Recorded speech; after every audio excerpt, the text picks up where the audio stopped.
நம்ம அன்றாடம் இங்கிலீஷில் வந்து பார்த்திங்கன்னா சின்ன சின்ன தப்பு பண்ணுவோம். அது தெரியாமல் தான் பண்ணுறோம். இந்த இங்கிலீஷில் பார்த்திங்கன்னா ஈஸி இங்கிலீஷ்னால் சும்மா பார்த்தே புரிஞ்சுக்கிறது. ஒரு ஆங்கிலங்கிற மொழி அந்த இங்கிலீஷ் லாங்குவேஜ் இன்றைக்கி வேர்ல்டே வந்து தன்னுடைய கண்ட்ரோல் வச்சுருக்கு. 26 எழுத்து தான்.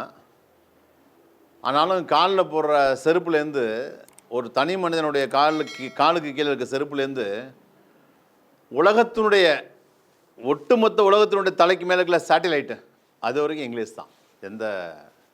இதில் வந்து எந்த மாற்று கருத்தும் கிடையாது. கிராமத்தில் உள்ள பேரண்ட்ஸ் படிக்காதவங்க கூட இங்கிலீஷ் இஎன்ஜிஎல்ஐஎஸ்னு எழுத தெரியாது.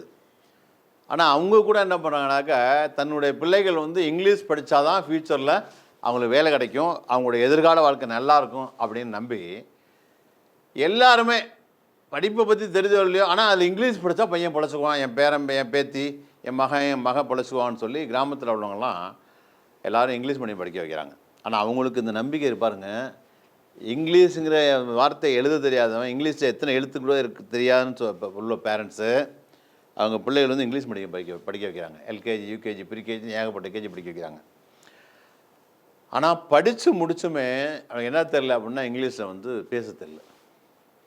இன்றைக்கி நிறையா பார்த்திங்கன்னா இன்ஜினியரிங் காலேஜ் படித்த பிஇ பிடெக் படித்த நிறைய ஸ்டூடெண்ட்ஸ் பார்த்திங்கனாக்கா ஜாப் கிடைக்கல, அதனால் வந்து இன்ஜினியரிங் காலேஜை மூடுங்க, எதுக்கு இவ்வளோ நீங்கள் அப்ரூவல் தரீங்க அப்படின்னு பப்ளிக் பேசுகிறாங்க.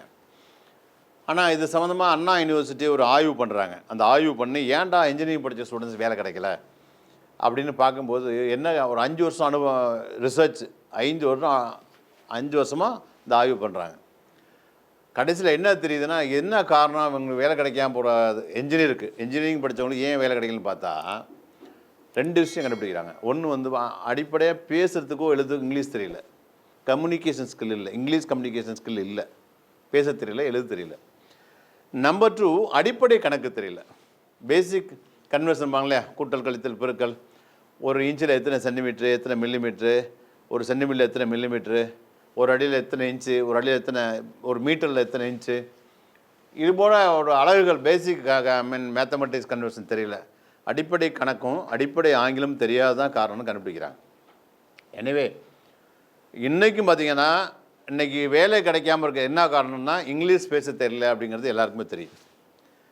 அந்த இங்கிலீஷ் நம்ம முழுசாக பேசுறதுக்கு முன்னாடி சின்னமாக ஒரு தமிழ் பேசும்போது சின்ன வார்த்தைகள் பேசும். அந்த சின்ன வார்த்தைகள் சரியாக இருக்கா அப்படின்னு நம்மளே சரி பண்ணிக்கும். தினந்தோறும் ஒரு 10 நிமிஷம் தான், ஒரு 10 நிமிஷம் ஒரு இந்த ஸ்பீக் ஈஸி இங்கிலீஷ் இதை நீங்கள் பார்த்தீங்க அப்படின்னாக்கா அது ஈஸியாக இந்த வார்த்தையை நம்ம இவ்வளோ நாள் இப்படி தப்பாக யூஸ் பண்ணால் அப்படி தெரிஞ்சு போயிடும்.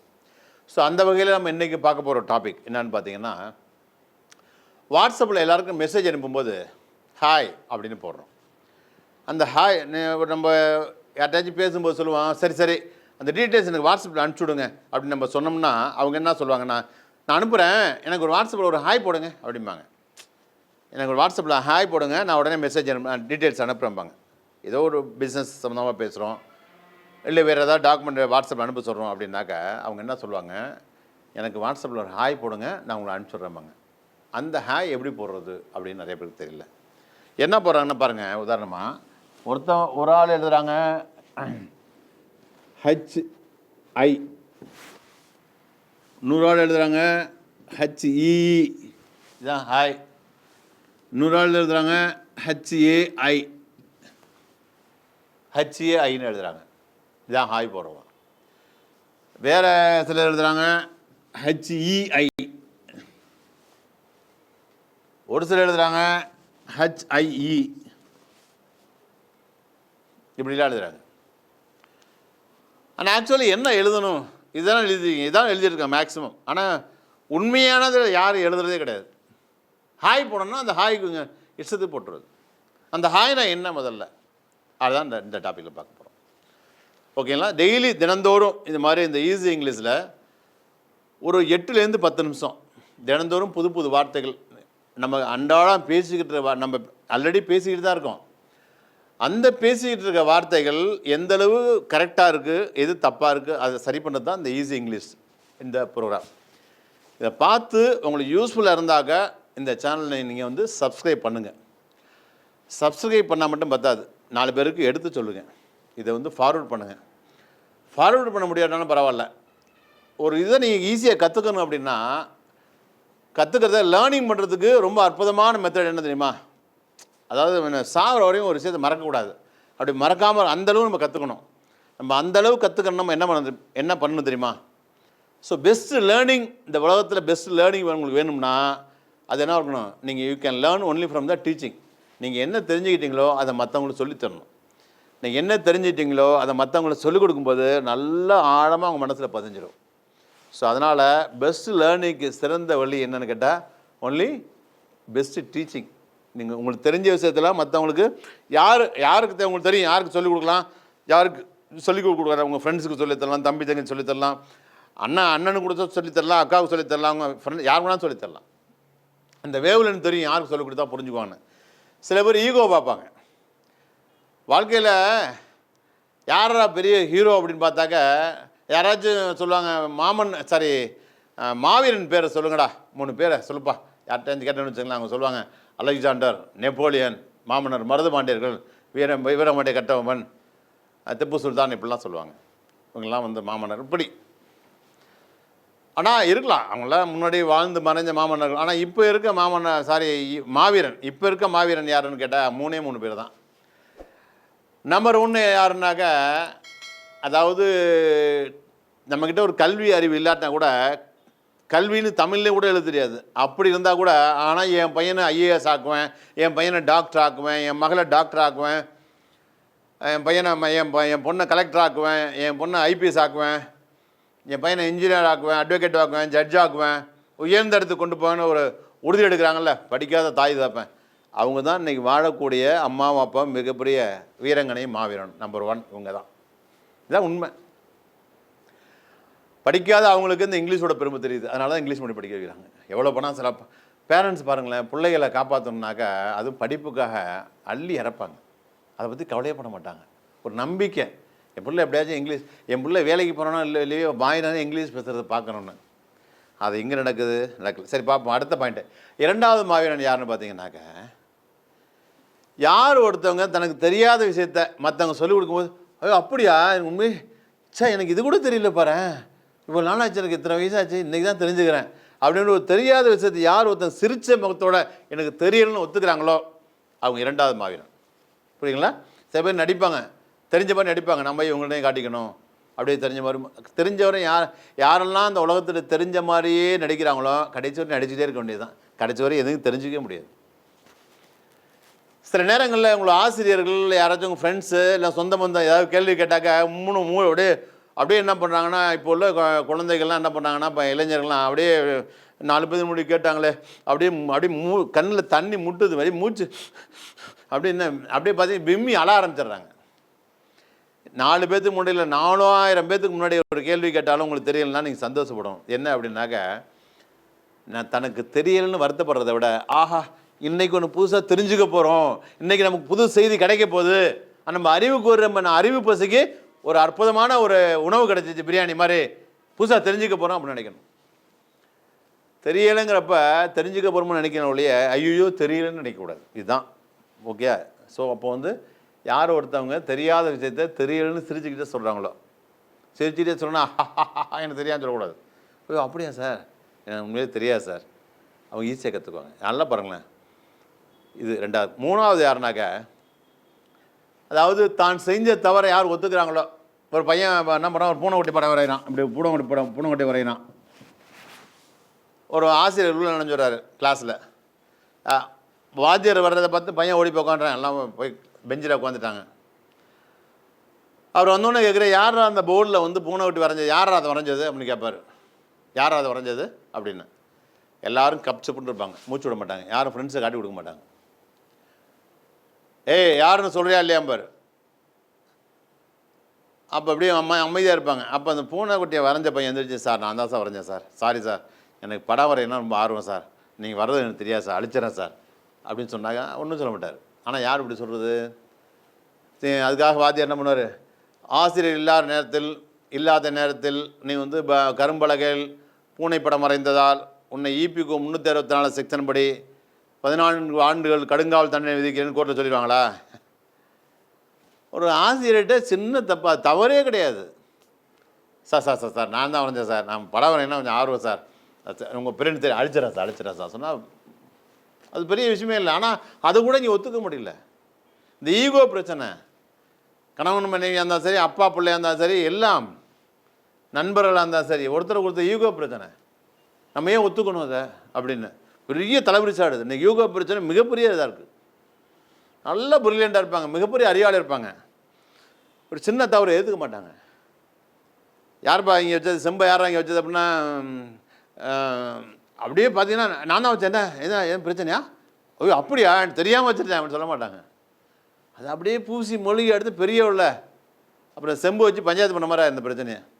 எனவே கம் டு த பாயிண்ட், ஓகேங்களா? இப்போது அது மாதிரி யார் ஒருத்தவங்க செஞ்ச தவிர அதை ஒத்துக்கிறனால நமக்கு ஒன்றும் ஆக போகிறோன்னு தெரிஞ்சவொன்னே ஒத்துக்கிறாங்களோ, இப்போ ஒரு கணவன் மனைவிக்குள்ளே பிரச்சனை வச்சுங்களேன், ஹஸ்பண்டு கேட்பார், ஆமாங்க நான் தான் செஞ்சேன்னு மனைவி சொல்லணும். இல்லை மனைவி கேட்பாங்க, ஏன்பா நான் தான் பண்ணேன் எனக்கு பிரச்சனையா அப்படி கேட்கணும். ஒருத்தர் அப்படியே மூடி மறுத்து அப்படியே எல்லாம் பண்ணி நான் செய்யலாம். வீட்டுக்குள்ள இருக்க 2 பேர் தான். அப்போ பக்கத்து வீட்டுக்காரனா செஞ்சுட்டு போயிடுவான். இது யார்ப்பா இங்கே வச்சது, யார் அங்கே தண்ணியை ஊற்றுன்னு கேட்டால் இல்லைங்க தெரியாமல் கை கீழே ஊற்றி தொலைச்சிட்றாங்க, முடிஞ்சு போச்சு மேட்ரு வரும். ஸோ இதுலேருந்து யார் ஒருத்தவங்க 3வது மாவீரன் யாருன்னா, செய்த தவிர பகிரங்கமாக வந்து ஐயோ நான் தான் செஞ்சேங்க தெரியாமல் செஞ்சேன் இனிமேல் செய்ய மாட்டேன்னு சொல்கிறாங்களே, அவங்க 3வது மாவீரன். ஓகேங்களா? அதனால் நீங்கள் இப்போ இங்கிலீஷ் கற்றும்போது யாராவது உங்களுக்கு இங்கிலீஷை எப்படியே சொன்னாங்கன்னா அது நீங்கள் சரி பண்ணீங்க, நீங்கள் உண்மையிலேயே மிகப்பெரிய மாவீரன். உண்மை தான். ஸோ இப்போ இங்கிலீஷ் ஒரு பழமொழி இருக்குது, தமிழில் ஒன்று சொல்லுவாங்க, தவறுகளை ஏற்றுக்கொள்ளுங்கள், அவைகள் உங்களை தானாக வழி நடத்தும்.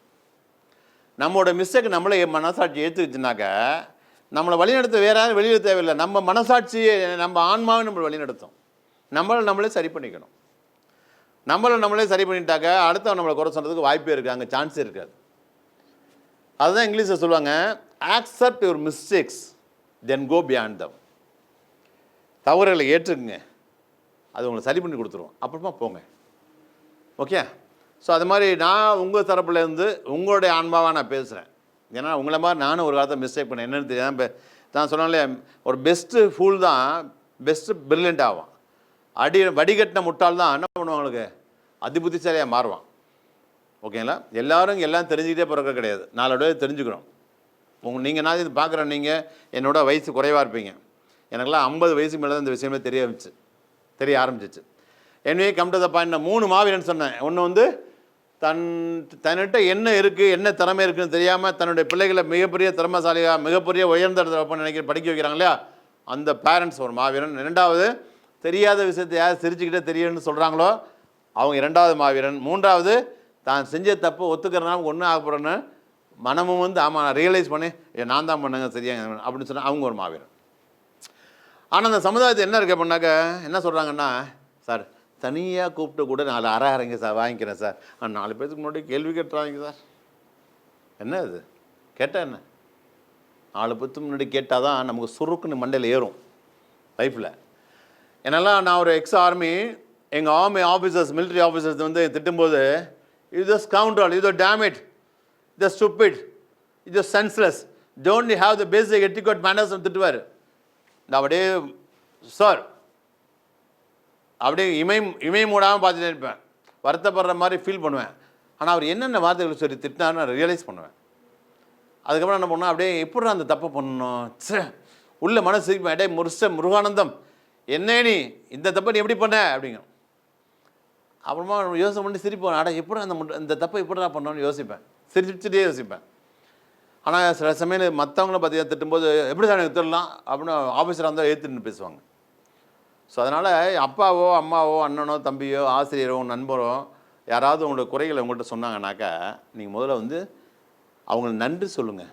ஏன்னா அது ஒரு வேலையாக வச்சு உங்கள் குறைய சொல்லுவோம், உங்கள் நிவர்த்தி பண்ண நீங்கள் வந்து குறையில்லாமல் நீங்கள் ஒரு நிறைய மனிதனாக இருக்கணும்னு அவங்க ஆசைப்பட்றாங்க. அப்படி ஆசைப்படுறதுனால தான் அதை உங்கள்கிட்ட சுட்டி கட்டுறாங்க, அது புரிஞ்சுங்க. ஓகே சரி, 3 மாவீரன் சொல்லிட்டேன். இப்போ மேட்ருக்கு வருவோம். சரி, அது முதல்ல வாங்க சார், எல்லாத்துக்கும் எல்லோரும் அப்படி ஆசைப்பட்றாங்க, சொல்ல வேண்டிய பாயிண்ட்டை சொல்லியா அப்படின்னு. ஸோ இதெல்லாம் இனிமேல் போடாதீங்க. ஹாய்ன்னு என்ன போடணும் அப்படின்னா HAY அப்படி போடணும், அதான் ஹாய். இதுக்கு மீனிங் என்ன அப்படின்னா ஹவ் ஆர் யூ, இதோட சுருக்கம் தான். ஹவ் ஆர் யூ இதான். இந்த ஹவில் உள்ள ஹச்சு, ஆரில் உள்ள ஏ, யூவில் உள்ள ஒய், இதுதான் ஹாய். இதுதான் ஹாய். ஹச்சு ஹவ் ஆர் யூன்னு அர்த்தம் தான் ஹாய். அது மெசேஜ் போடும்போது ஹவ் ஆர் எப்படி சார் இருக்கீங்க அப்படின்னு மெசேஜ் போட சொல்கிறாங்க. புரியுதா? இதுதான் பேசிக். இனிமேல் நீங்கள் போடுவீங்க ஹச்சை, ஹச்சி, ஹி, ஹி ஹி ஹி ஹி ஹி இதெல்லாம் போடாமல், ஹாய் எல்லாம் போடாமல் இதை போடுங்க. இது எதுக்குமே மீனிங்கே கிடையாது. ஹச்சை, ஹச்சி இதுக்கு மீனிங் கிடையாது, எதுக்குமே மீனிங் கிடையாது. ஆனால் இதுக்கு மீனிங் இருக்குது. ஹவ் ஆர் யூங்க தான் அதோட ஷார்ட் ஃபார்ம் தான். இதை நீங்கள் எப்படி போடக்கூடாது, இது எப்படி போடக்கூடாது, ஹச்ஏ ஒய் ஸ்மால் லெட்டரில் போடக்கூடாது.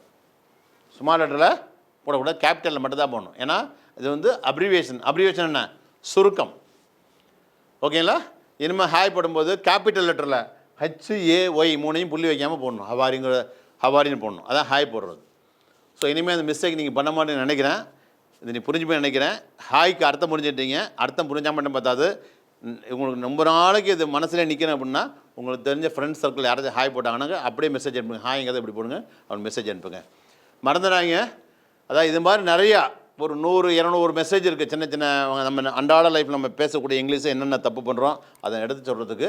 இதை நீங்கள் என்ன பண்ணுறீங்க, ஃப்ரெண்ட்ஸை நீங்கள் பார்த்துட்டீங்களா, இதை போய் யார்ட்டையும் உங்கள் ஃப்ரெண்ட்ஸ் 4 பேர் கேளுங்க. ஹாய்க்கு என்ன சொல்லிங்க தெரியுமான்னு கேளுங்க. தெரியாது, அப்படி தெரியாத பட்சம் நீங்கள் எடுத்து சொல்லுங்கள். எடுத்து சொல்லிட்டு அது என்ன காரணம்னு சொல்லுங்கள். ஹச்ஏங்கிறது ஹவ் ஆர் யூ, அந்த ஹச்ஏஒயை கேபிட்டலில் மட்டும் தான் போடணும்னு எடுத்து சொல்லுங்கள். சரி, ஹாய் போட்டால் அதுக்கு என்ன பதில் சொல்கிறது? ஹாய் போட்டால் ஒருத்தன் ஹாய்னு போட்டான், அதுக்கு நீங்கள் என்ன பதில் சொல்லணும், அது தெரியுமா இல்லையா? அது ஒரு முக்கியமான பாயிண்ட்டு. அதை நம்ம அடுத்த எபிசோடில் பார்ப்போம். இப்போ உங்கள்கிட்ட விடைபெறுவது உங்களுடைய முருகானந்தம். தேங்க்யூ.